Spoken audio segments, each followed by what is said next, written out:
Hi, it's Jenny B, NSWC. Today we're back with another episode on our infection series in time. Today I want to talk about tinctures.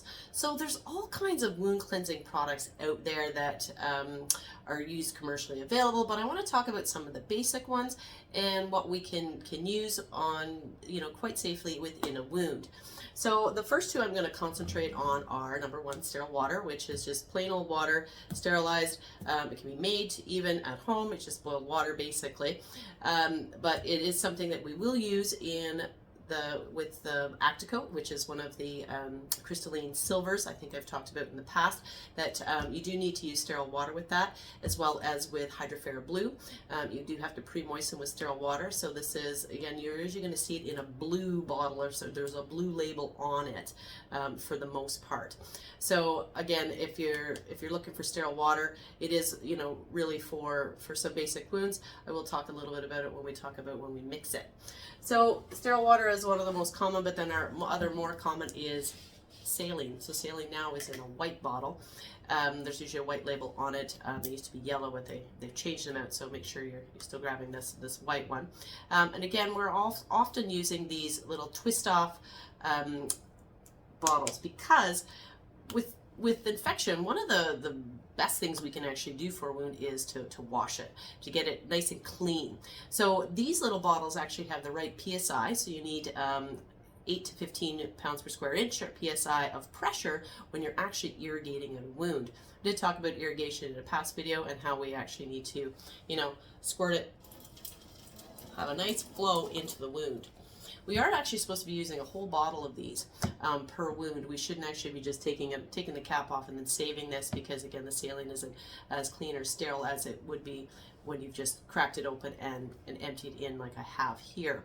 So again, just to be aware, those are some of the specifications really with saline, but again, and we should be irrigating. A no-touch technique is still the best practice at this point. Again, unless you're going to cause pain, and then a compress is something that you're going to be using. But saline just has a little bit of salt. We actually used to make this in home care. It's really 2 cups of water and a teaspoon of salt boiled, and you let it cool. Don't put the warm stuff on, and once it's at room temperature, you can use that. So it is something, if you're at home and you need to make saline, it can be made. So moving on to some of our other tinctures that we actually use with infection. So we've had a lot of back orders lately with different products, so sometimes we're kind of makeshifting some things. So I wanted to review some of the available products that we have out there. Now, number one is iodine. So iodine has been used for quite some time. Our iodine now is not the same as our old iodine. It doesn't actually contain alcohol, so it doesn't have the sting that typical iodine did, back in the 70s or 60s, 70s, I think even 50s, that older people tend to actually remember, like, oh, the iodine stunk so bad. So I usually tell them that the new iodine isn't the same as the old iodine. And iodophores, as I said, they are one of the smaller molecules. So this can actually be added to packing. So if you have a cavity that you have some infection in that you're trying to fight, and you want to add an antimicrobial, this is a great antimicrobial that you can use and add to packing. It is a bit messy. It does stain.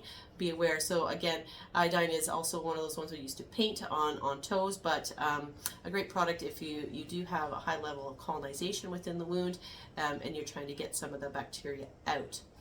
So another common tincture that we do use is, believe it or not, we call it acetic acid soaks, but it's vinegar and water. So what we do is actually 1 part vinegar to 9 parts water makes a 0.5% tincture. Again, as long as you're using 5% vinegar, because there is higher grade vinegars that are available, so make sure you are aware how much vinegar you're using. Now, we would mix this with sterile water. Often it would end up in a bottle like this if you're at home. I'm at the hospital, so I get them in this pre-made bottle from the pharmacy. And vinegar and water is actually very good and very effective against a bacteria called Pseudomonas. Pseudomonas, for the most part, actually will stop the colonization of it locally. So if you're able to do a soak with the vinegar and water, you can find that you're actually better able to treat the Pseudomonas than antibiotics even. So I actually always start with this tincture versus going right to antibiotics. Again, you can use a higher percentage solution if the patient's able to tolerate it. But for the most part, they do tolerate the 9% as much as the thought of vinegar sometimes. They're like, oh, I don't know if I want to put that on there. Do your best to encourage them to try it, because it is really effective when you're getting that neon green drainage, that sweet, sweet smell, and you know that you do have Pseudomonas in the wound, or even if you have it on swab. Vinegar and water is one of the easiest things to use to treat it. Okay, so again, it's a solution that can be made. You can make it at home. I can get it here, but when you have a Pseudomonas, do your best to try it to soak it. Now, I've seen different literature on to do a 10 to 15 minute soak and leave it. I've seen others that say no, actually change the gauze almost every minute when you're doing a soak, so that you can pull some of that bacteria off. I do think part of that depends on the level of Pseudomonas that you may have in the wound, and I often actually do change it 2 or 3 times in between when I'm doing a soak. Have a gauze on, and after a couple minutes, take that off, put a new one on, and that can actually be quite effective at removing some of that Pseudomonas out of the wound. So that's my little bit on acetic acid soaks. Now, one of the other things that we do have available is chlorhexidine. Chlorhexidine 2% actually can be quite cytotoxic. Sometimes they will. I've seen surgeons pour it on, put it in gauze, and put it in the wound. It's not that you can't, but it shouldn't be used long term. One of the other things that definitely is a Gary Sibbald thing is whatever can actually go in your mouth can go in a wound. So there is commercially available a mouthwash called Paradex, which is a 1.2 chlorhexidine solution. So because it's a little bit lower, that's actually quite effective if you do want to use a chlorhexidine tincture in the wound. Now, again, chlorhexidine is something that we have available here, but I would only use it for a very short term, or if they came in with a really dirty wound, and potentially I didn't want to actually use peroxide, or they had a reaction to it, this is another good alternative. It is what we use to cleanse the area prior to a surgical procedure. When they're in the operating room, they're on the table, they dye this a lovely pink and scrub it all over the patient to before they enter whatever site they are entering. But again, to leave it in a wound and to dwell is not something that we've been doing, unless again you're using something a little bit lower concentration like the Paradex.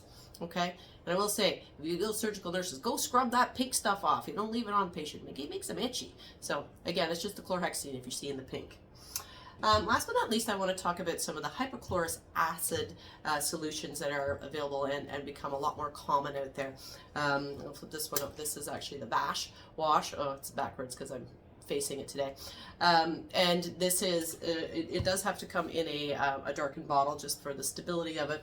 And then there's Biocol Cleanse. These are 2 tinctures that I do use here in my clinic, especially if I do see a lot of infection within a wound. And these you can actually put in the wound, and you can actually soak your gauze in it as well if you do want to add an antimicrobial into the wound. But for the most part, I'm using it on the surface. It's because the concentration of hypochloric acid is actually quite low. It is effective enough to treat the bacteria without causing any erosion or killing any of the good cells.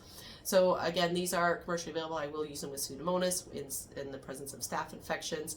And again, there are ones that I will actually do a soak into the wound. So I'll soak up the gauze, soak the gauze in the solution, put the solution into the wound, leave it there for 10-15 minutes, and then remove it.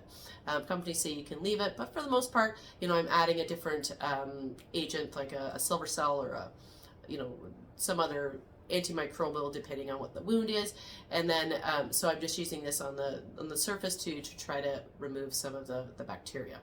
I will say, actually, I'm going to go back and say I have done that with acetic acid too. When there is Pseudomonas within a wound that's actually quite deep, I will actually soak and put the acetic acid on some gauze, put it in the wound, allow it to soak for 10-15 minutes, and then remove it, and then continue on with what other dressings or antimicrobials we're going to be using.